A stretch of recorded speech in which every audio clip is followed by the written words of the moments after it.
Viewers, நாங்களோட Lakshmi. நீங்கள் பார்த்துருக்கிறது 0 Lakshmi.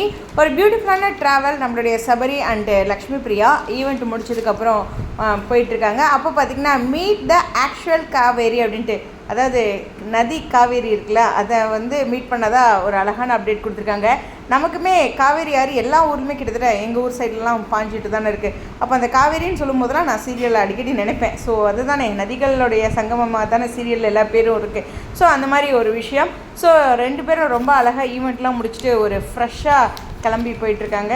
I think Chennai தான் வருவாங்கன்னு நினைக்கிறேன். ஸோ ரொம்ப அழகான இந்த அப்டேட்டில் அழகாக அந்த காவேரி, அங்கே ஒரு மலை இருக்க மாதிரி, அந்த காவேரியை பார்க்கும்போது நம்ம காவேரியோட ஃபீல் அப்படின்ட்டு ரொம்ப சூப்பராக இருக்குது, கனெக்டடாக இருக்குல்ல அப்படிங்கிற ஒரு விஷயம் தான். ஸோ எப்போதும் போல் நம்ம பிள்ளை ரொம்ப அழகான அப்டேட் கொடுத்துருக்காங்க. அது மட்டும் இல்லை, இந்த ஈவெண்ட்டோட லொக்கேஷன்லேருந்து இன்னும் சில அழகான அப்டேட்டு. அதில் பார்த்திங்கன்னா எல்பி யாரோ ஏதோ சொல்லியிருப்பாங்களாட்டிருக்கு. அவங்க மைக் வச்சுட்டு இப்படி கையால் செய்கை காட்டுவாங்க. அழகாக இருக்கும் அது பார்க்க. என்ன சொல்கிறேன், சொன்ன பேச்சு கேட்க மாட்டியா அப்படின்ட்டு இந்த கைகளில் சொல்லுவோம்ல, அது மாதிரி. ஸோ ரொம்ப அழகாக இருக்கும். அப்புறம் நம்ம சபரி பேசிகிட்டு இருக்க மாதிரி, பட் இது மியூசிக் போட்டு தான் நமக்கு கிடச்சிருக்கு. அவங்க என்ன ஹோஸ்ட் பண்ணி பேசிகிட்டு இருந்தாங்க அப்படிங்கிறது தெரில. ஆனால் 50வது கோல்டன் ஜூப்ளி சம்திங் ஸ்பெஷலான ஒரு ஈவெண்ட்டில் தான் இவங்க 2 பேரும் லக்ஷ்மி பிரியாவும் சபரியும் போயிருக்காங்க.